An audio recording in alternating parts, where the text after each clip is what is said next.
Good men don't archive their friends' vulnerabilities, like wartime intel. He recorded every fight, every tear, 12 months of secret tapes for protection. But when I heard him replay my breakdown with clinical precision, that cold of the recorder, that's the sound of love turning into evidence. They tell me, he slips the engagement ring on my finger like a promise. I feel the cold metal first, same temperature as his department-issued handcuffs.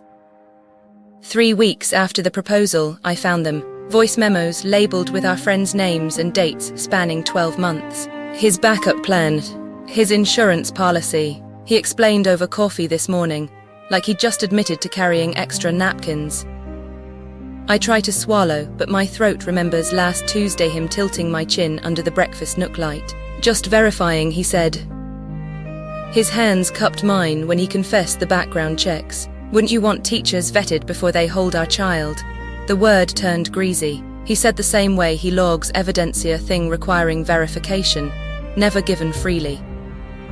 Downstairs now, his scanner buzzes with another incoming report. I press my palm to the radiator until the burn drowns out the sound. When I showed him the burned documents in the fireplace last night, he smiled. The ring leaves a red indent when I twist it off. This isn't Lovett's chain of custody, and I just realized evidence. The words felt like swallowing glass when I said it out loud. Do you consider me a suspect? His hand froze midway to his coffee mug Wednesday morning, sunlight catching the dust motes above our kitchen table, his service pistol gleaming on the counter like a threat. He sighed like I'd asked him to explain rainfall to a stone. Records protect both of us. What if Jen claims you said something racist last Halloween? What if Alex tries to sue over that fender bender? His thumb traced the rim of his mug, the same way he'd touch a suspect's file. Calm. Precise. You're viewing this like a betrayal instead of a contingency plan. Rain drummed the window as I pulled up the spreadsheet on my phony-own head, accidentally left open last week. Dates. Names. Verbatim quotes from our friends' drunk jokes at barbecues, my sister's messy divorce rants. This entry says I hesitated before answering when you asked about my work schedule on March 14th. You wrote abnormal respiratory change next to it. My shaking thumbs smeared the screen. Are you building a case against me? He leaned in, forehead creasing in that faux concerned way that made my vertebrae lark. Babe. My brain catalogues discrepancies. When you're silent for 2 seconds before a response, when your left eyelid twitches during certain topics, his palm covered mine cold. It doesn't mean I think you're lying. The confession about our future children slipped out like a clipped evidence tag. Daycare staff vetted for debt. Pediatricians screened for malpractice history. My fingernails bit bloody crescents into my palms when he shrugged. Would you rather be naive? That night, I found the second phone, buried in his ammo box, buzzing with notifications from encrypted apps. His jacket hung neatly on the door badge, glinting like a promise. Like a warrant. The cold press of my back against the kitchen tile registered before his words did. That familiar detective stillness in his posture.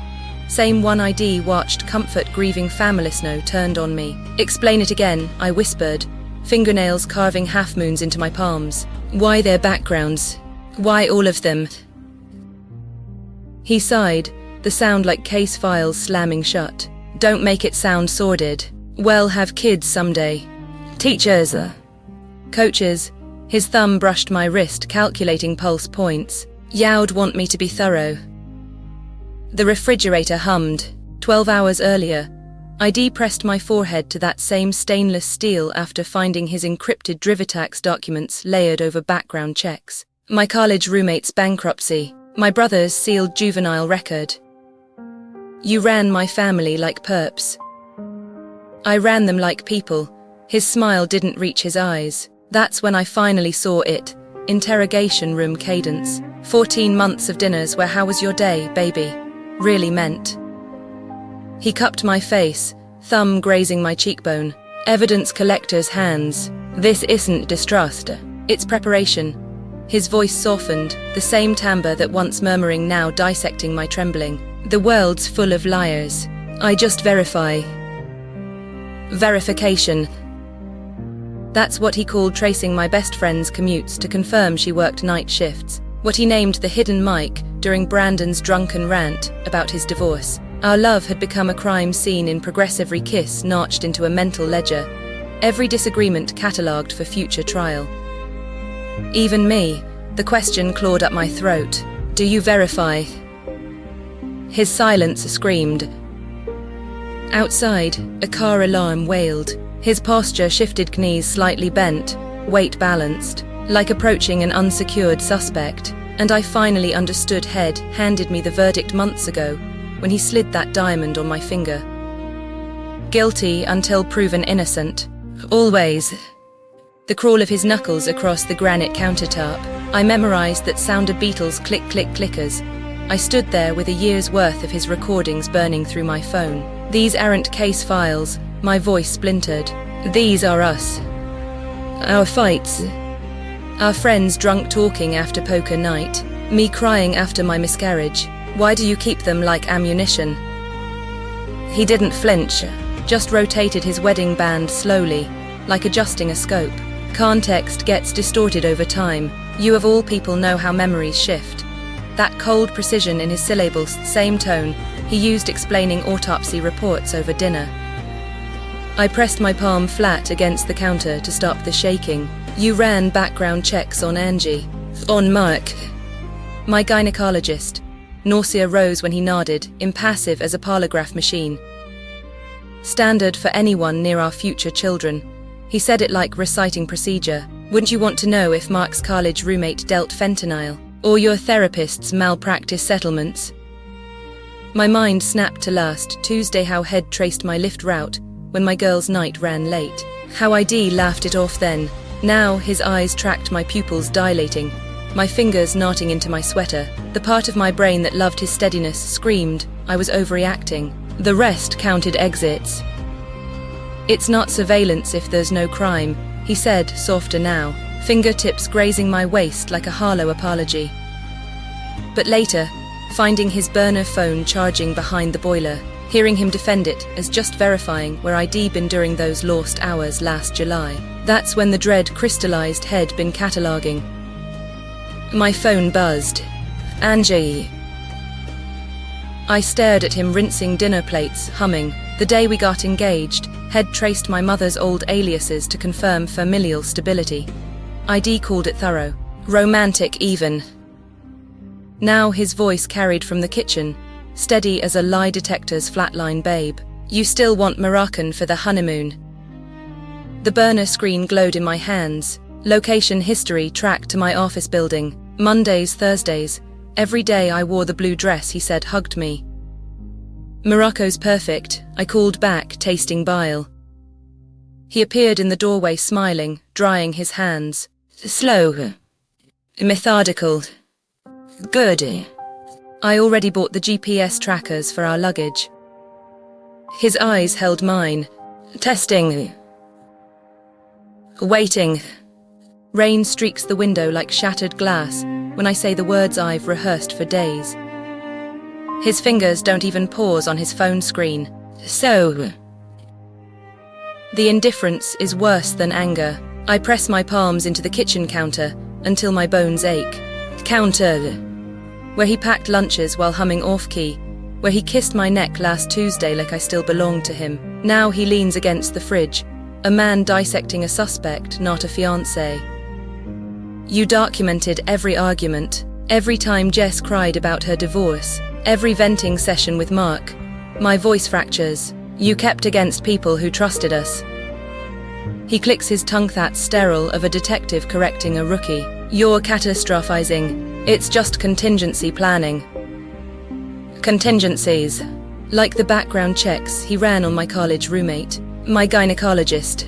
The barrister I joked with last month. His eyes track the way my fist clenches. The way my breath Hitchestony tells logged in his mental file. Is that what y'all tell our kids? I whisper, that daddy needs to run fingerprints on their kindergarten teacher, their piano instructor. He pushes off the fridge, stepping into my space. Not to touch me, to study me. Anyone who matters want mind transparency. His thumb brushes a loose strand of hair from my face, clinical and cold. Safety isn't negotiable. Safety. The word curdles in the air between us. Safety is bolted doors and pepper spray not dissecting your partner's laugh at a party, noting how it didn't reach her eyes. Not memorizing the exact minute I came home from book club last March. His hand drops. You knew my job when you said yes. The ring on my finger feels like a surveillance device. Will you ever stop? A smile ghosts his lips. Not cruel. Not kind. Just fact. Verification, he says, turning back to his phone, is a reflex. The rain thickens. My reflection warps in the dark window, a blurred, hollow-eyed stranger. I finally understand. Hell never stop collecting data. It'll never stop feeling accused. The silent proofing of a beloved into potential evidence isn't disordered trust. This is systemic dehumanization. Observe the contamination of intimacy, his hands alternate between caress and clinical examination. Engagement ring and handcuffs, sharing the same thermal signature. The breakfast nook becomes an interrogation room where love coagulates into chain of custody protocols. When verification replaces vulnerability, the relationship ceases to exist. You inhabit a live autopsy.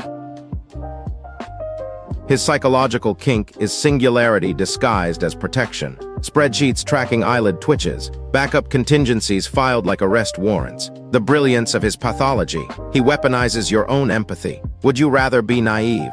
Reframes emotional starvation as strategic necessity. Resistance becomes proof of guilt. But you already sense the critical fracture. Not that he documents, but that Monday evening barbecue anecdote, now archived under potential perjury risk. Your sister's divorce trauma, categorized as emotional instability precursor. The moment truth becomes data, the soul becomes inadmissible. Twist your ring finger clockwise until the indent bleeds. Remember, contingencies require doors. Archivists keep exits locked. His manifests as scanner static humming beneath floorboards, sound of your humanity being notarized into evidence. End analysis.